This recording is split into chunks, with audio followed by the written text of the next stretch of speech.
Such a catchy tune, a bar song Tipsy by Shaboozey, 3 chords, capo on the 2nd fret and an awesome bouncy strumming part. Capo fret number 2 and the chords we want are E minor, G, C,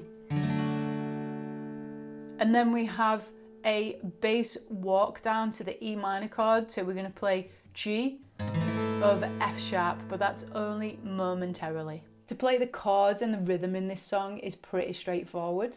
To make it bounce and keep the energy flowing is another level completely. I'll hit you with the easiest bit first.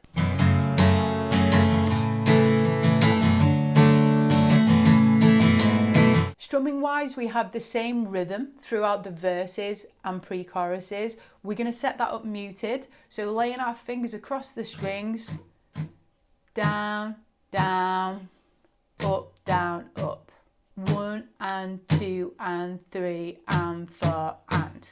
We play this rhythm on each chord. So E minor, down, down, up, down, up.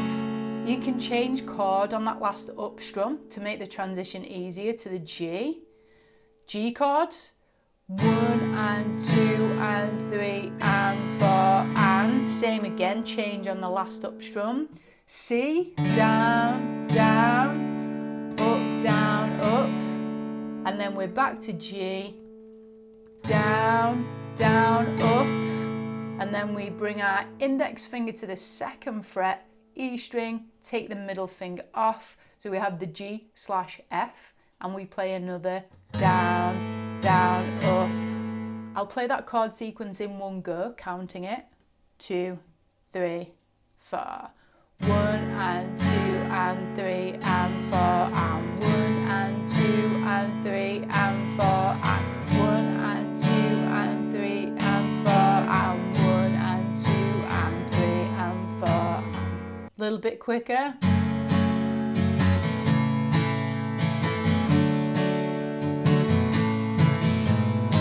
That cycles round for all the verses and all the pre-choruses. Now reaching the chorus, we have the same chord sequence, but we're adding in an extra up strum, and that lifts the energy a little bit, and that makes all the differences. So the chorus is the same chord sequence, but now we have down, down, up, up, down, up. So playing the chord sequence through with the chorus rhythm.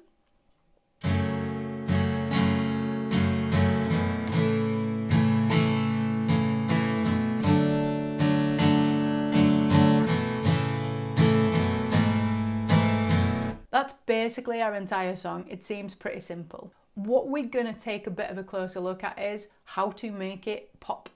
We have the foundation sorted, now we need to develop this a little bit and look at how we can make people tap their feet and want to dance. The first thing to look at is accents. There's an accented strum on beat 2 of each bar. That means a more pronounced strum. When we play that 2nd down strum, we want to put a bit more energy into it. And this is where it makes us want to start to move. I'll play you an example, slow down. 3, 4.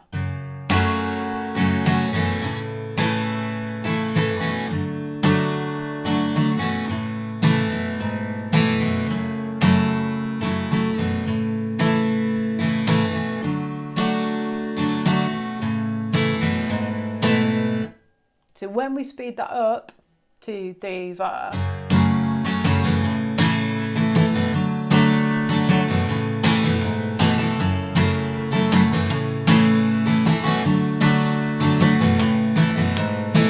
Number 2 is the dynamics. It's all about the energy and the build of the strum throughout the song. The intro and verses are a little bit more mellow. The pre-chorus has a bit more snap to the up strum, and that brings the energy up a bit.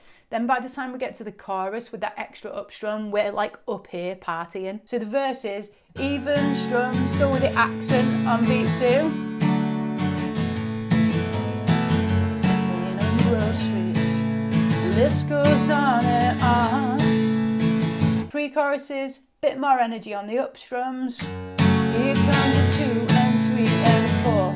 So bring it.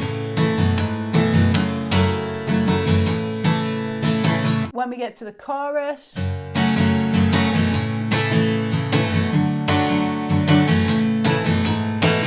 right up there. The third thing we want to look at is space, because it's all well and good being up there and in your face and bouncing, but that only works if we have moments where it goes quiet. The thing that gives the song the volume and energy and the bounce is that it periodically drops out or goes quiet. This gives more impact when you come back in.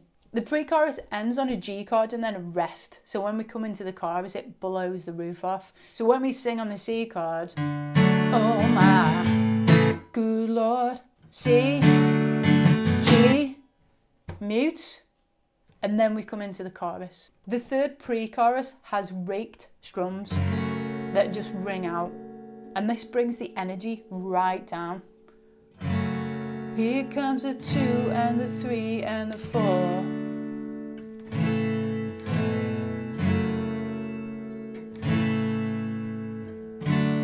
Oh my good Lord. We then have the chorus that comes back in after that, that's just hand claps and percussion. So when the guitar eventually comes back in, it brings us way back up there. In this lesson, I show you how to play Wake Me Up by Avicii, another up-tempo, good vibes, guitar strumming tune. I'll see you next time.